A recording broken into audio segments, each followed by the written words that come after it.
Hey everybody, it's Breathing Bricks, and I haven't uploaded a video in almost 8 months now, so it's been quite a while since I've uploaded, obviously, and I just wanted to let you guys know I'm still here, and I was gonna bring you guys a custom review of, if you haven't already guessed, it's a Shock Trooper, so yeah, so just before I start off the video, if you guys can comment below and tell me what you guys want to see. If you want to see a clone army for 2016, if you want to see more customs, I'm probably going to do an update for all of that on my main channel, and maybe one on my supporter channel, which is kind of like my update channel. If you guys want to check that out, probably put a thing like right there.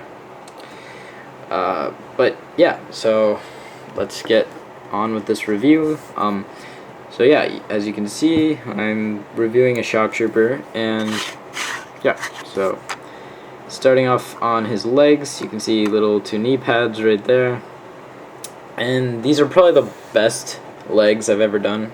And I know that sounds kind of weird, but I've never really been able to get this strap piece down very well. Like, I've never really had the correct material, and I went out and bought a lot of materials that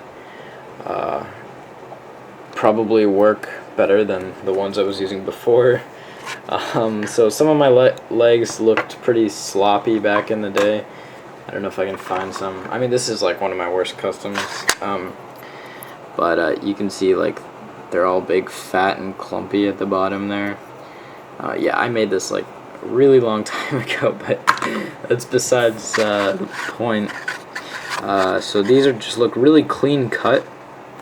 I have to admit, yeah, this is probably one of my most clean cut figures. So yeah.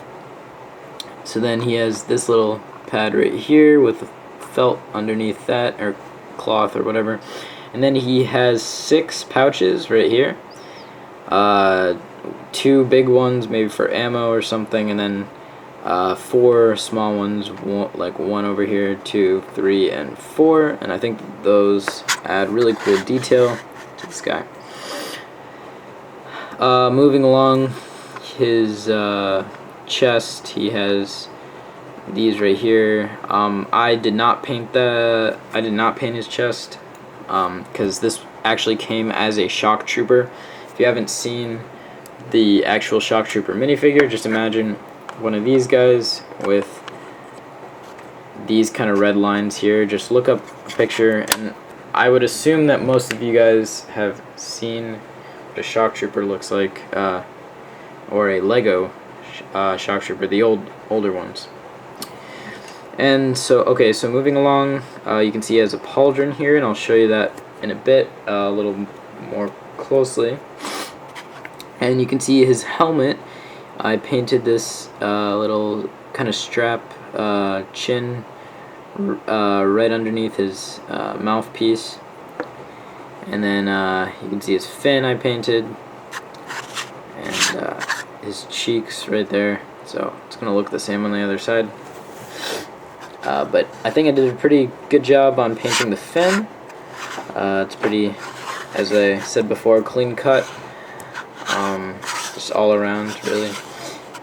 You can see his little antenna right here. If he wants to contact someone, just more painted on the back.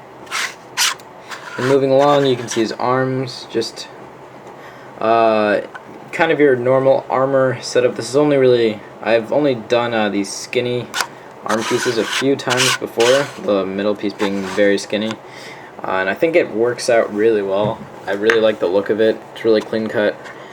I keep saying that. Yeah, so back over here, you can see he has his little backpack with a pretty thick metal piece. It might not look thicker than my other pieces, but it gives it a more realistic look, I'd say. And then I just used some balsa wood for the backpack there, and some balsa wood, or no, I actually used a Lego gun part that I cut up for the Bacta tank. And then the cape, I think, is a really unique feature to this guy, because don't really, well, maybe they have capes, but this is kind of a battle-torn cape, so it kind of gives a good contrast to this figure since he's so clean cut, yet he has a kind of wavy battle-torn cape. I think that is pretty cool, in my opinion. I think it looks pretty cool when he's standing on, oops, oh, we can't even see that.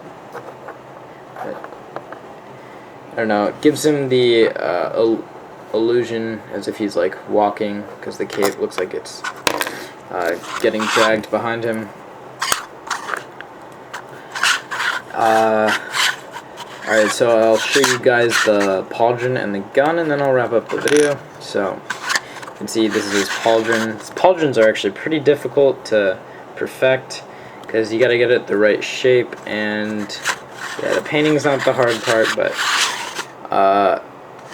I kind of I was gonna do this kind of style pauldron right here, but I think that gives it kind of a more cartoonish look to the figure, and I didn't really want that, so yeah, that's basically why I didn't do that.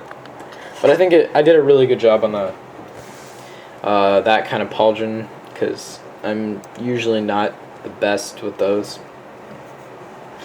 And then his gun is just a Noble Artist style gun. As you can see, this is one of the Noble Artist figures. I just kind of looked at this. Now his is a bit better than mine.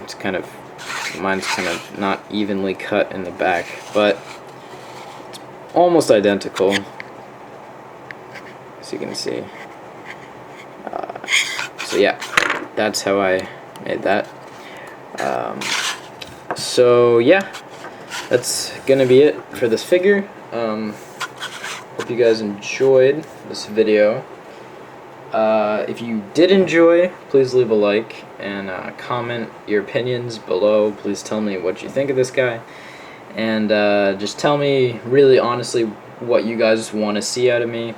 For the time that I was gone, I was really thinking about making stop motions, and that's still something I've been questioning, because I don't know, I've just find them really interesting, and I used to make them when I was a lot younger, and they were never really good, so kind of wanted to try that out.